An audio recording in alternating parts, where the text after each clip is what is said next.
Welcome everybody to another edition of the Beatles and the Gospel. I'm delighted to be with you today, Hope, and I'm also delighted that we're going to be talking today about the double A single Penny Lane and Strawberry Fields that was released on the 13th of February 1967. What makes this a double A-side single so special, of course, is that it was released at the time when the album Sgt. Pepper was being put together, and these are two iconic songs, one of which, of course, Penny Lane, remained on the album, and the other track, Strawberry Fields, just sort of exists on the single, but they both point to Paul's evocation of getting on the bus on a rainy day and travelling down Penny Lane, and also at the same time John's response, which is, well, let's clamber over the fence of the defunct abandoned orphanage at Strawberry Fields. Yeah, so what I think is really insightful about both of these songs and how they're similar is that it's two kids really finding a deeper appreciation for life,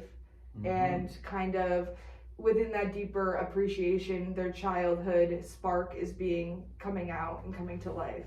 And recovered that kind of the if you like, the joie de vivre, or the wonderment, the enchantment of being a child and seeing things through the child's eye.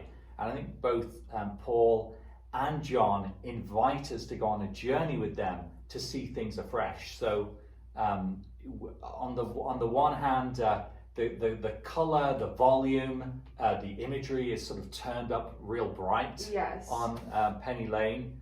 At the same time, it's just a busy workaday scenario with the rain pouring down and the daily grind, if you like. But Paul invites us to see the daily grind of life on Penny Lane through fresh eyes. Exactly, and it's kind of this interpretation that this is our quote-unquote everyday life, but we're just seeing it as an amazing life that we're living, instead of making it basic, or we're just bringing that childhood essence into it, and it's really magical.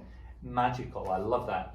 And children have that capacity, don't they, to kind of help us to reimagine and reconceive the ordinary as magical, or as special, or as enchanted. And of course, John does the same for us in Strawberry Fields, where he's like, let me take you down, because I'm going to Strawberry Fields. And you're invited on this journey with him into seeing things perhaps through the lens of one's internal life, one's memories, one's remembrance, and also from a spiritual perspective. Can you see what I see? Yeah, exactly. And we were discussing before that Jesus almost started in Strawberry Fields and then went to Penny Lane. Right. So this is our conceit, that if you think about Jesus's ministry, all the parables and all the images that he draws upon are from the rural context, the overgrown field, the vineyard, climbing and scrambling over the fence to see a little bit of heaven. An evocation of imagine, what it would be like to see ourselves as God's children. And so with Jesus, of course, he spends his ministry, the bulk of his ministry, in what we might think of as the town, the city, the urban context. But he comes out of, if you like, the world of Strawberry Fields. He comes out from the lakeside at Galilee and makes his way to Jerusalem. And so, again, what he does is he says, well, look at the ordinariness of all of this and reimagine it as a little bit of God's own kingdom. And I feel like that's almost another key to life, is that even if you like, even if you feel like life is ordinary or you're a realist and you don't really believe in any sort of religion or anything like that, I feel like this idea, or like we're shifting our brains to just appreciate everything so much more in a really deeper way. I love that. And of course the Beatles, John and Paul, make it look so simple and so easy, and we know that it isn't. It actually requires one to retrain one's eye, for one's heart to be moved, to begin to see things differently.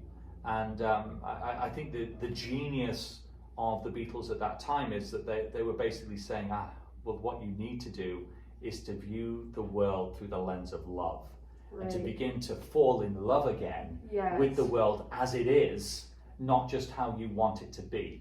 And that is I think an incredible gift that they offer us as a group. And if we think about Jesus' ministry, he basically says God is love. So can you see the world through God's eyes? Aw, I love that. I'm glad you do. And that's probably where we're going to end today. So thanks for tuning in. And remember, folks, all you need is love, and God is love. Beautiful.